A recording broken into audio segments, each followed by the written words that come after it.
Yo, what's up mga boss? Welcome sa aking channel. Ngayong araw magtitest ako ng CDI at ipapakita ko sa inyo kung ano ang reading ng sira na CDI o yung pasira na CDI at kung ano din yung reading ng CDI na goods pa.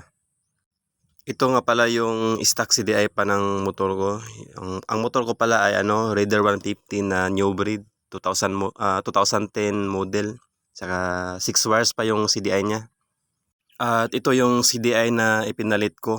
Ito yung BRT na CDI, Power Max, saka no limit siya, racing CDI. Sa nagtatanong po kung ito ba ay plug and play sa Raider 150 new breed, ito po ay plug and play sa mga old model na Raider na new breed. Yung first gen saka second gen ay plug and play din ito. Di mo na kailangan mag-rewire. Gumagana pa naman itong stock CDI ko, kaso nga lang hindi na maganda ang kanyang performance. Para matis nyo itong CDI ay kailangan meron kayong ganito, multimeter. Saka isisit nyo sa continuity para matis siya. Kapag may nararamdaman kayong hindi na maganda ang response ng inyong mga makina, ay i-check nyo yung CDI, baka yung CDI nyo ay pasira na. Marami namang causes yung mga hindi maganda ang response ng makina, pero isa na dyan ang CDI, ignition coil, bali yung about sa mga kuryente at saka pati na rin sa mga mixing ng air and fuel. Isa yan sa nagiging dahilan ng hindi maganda ang response ng makina. Hindi ko na lang i-explain lahat para hindi na masyadong hahaba yung video, o gagawan ko na lang ng ibang video para mas lalong maintindihan ninyo. So, uunahin ko munang i-test itong pasira ko na CDI para makita nyo na kung ano ang reading nito sa multimeter. Ganito lang mag-test mga boss. Itututok nyo lang itong yung negative, yung kulay black. Saka dyan sa gitnang itaas, yan yung ground ng CDI. Bali, ilagay nyo dyan yung itim na test probe. Saka yung pula naman ay i-connect nyo sa iba-ibang terminal. Bali, yung itim lang yung i-steady nyo sa itaas na bahagi. At kailangan walang reading na makikita. Bali, itong CDI na ito ay may dalawang ground. Yung sa tabi naman ng itaas na bahagi, yung sa may kanan, ground din yan, yung galing sa may stator. Ilalagay ko na lang sa screen ang yung CDI wiring diagram nito para mas lalo nyong maintindihan kung saan nyo dapat i-connect itong mga test probe. Ganito lang mag-test mga boss. Yung itim na test probe ilagay nyo sa sa CDI ground. Yung kulay niyan is black white yan eh. Yan yung ground ng CDI. Diyan nyo lang sa i-steady. Tapos yung pula naman ay i-connect nyo sa ibang terminal. Halimbawa yan, yung tinest ko na yan is yan. Yan yung papuntang coil na na terminal. At yung isa naman, yung sa baba, yan yung orange na 12 volts. Yun, may reading din. Pasira na kasi ito, kaya may reading siyang may nare-read na siya. Yan. At yan naman sa baba, yan yung sa yung sa baba ng ground, yan yung black white, blue white. Yan yung tachometer, yung sumusukat ng RPM. Yan. Saka yan naman dyan sa sa gilid niyan, yan yung green white.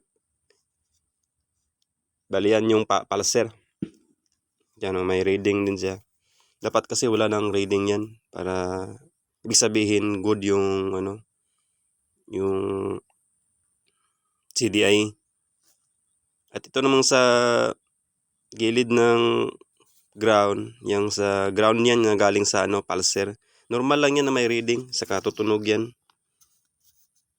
Yan. So, ibig sabihin yan, pasira na yung CDI na yan.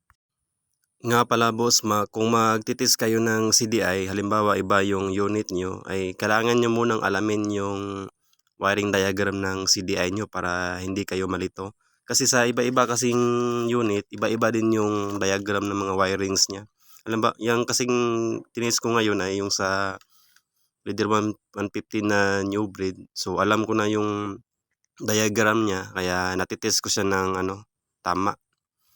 Ito naman yung isusunod ko na itest, itong bago kong CDI. Bali, good pa ito. Wala pa sang sira. Sa mga reader user dyan na yung unit nila ay reborn, reloaded o new breed na 5 wires, pareho lang po sila ng posisyon ng ground ng CDI. Bali yung ibang terminal lang yung naiiba yung posisyon ng mga wirings nila.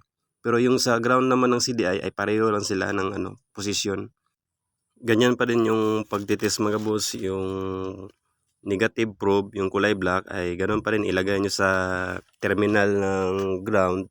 Saka yung pula naman ay ililipat-lipat nyo lang sa iba-ibang terminal. Yan mga boss, wala siyang reading. Ito namang sa orange na wire, yung sa 12 volts, wala din.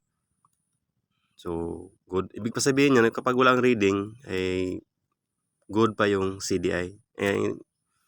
Yan, yung tatlong terminal na lang yung na titira at saka yan.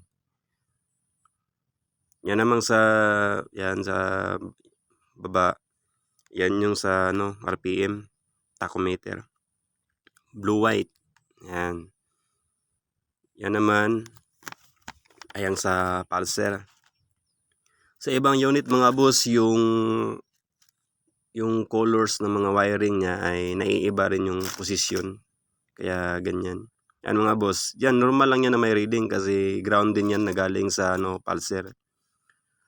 So, yun mga boss ang dapat makikita nyo sa CDI kapag yan ay good pa. Saka yung yan namang luma akong CDI, ayun yung reading niya. May mga numbers na lumalabas sa multimeter. Mahalaga kasi mga boss na marunong kayong gumamit ng multimeter para in case na pumunta kayo sa mga shop tapos sinabi ng mekaniko na papabilihin kayo ng bagong pyesa kasi sira na yung CDI nyo tapos hindi niya pa tinis sa multimeter, bali nanghuhula lang, pwede mong i-suggest na itis mo na sa multimeter kung sira na ba o hindi. Para maiwasan yung bumili ng bagong pyesa tapos hindi pa pala sira yung CDI nyo. So hanggang dito na lang mga boss. Salamat sa inyong panonood. Ride safe!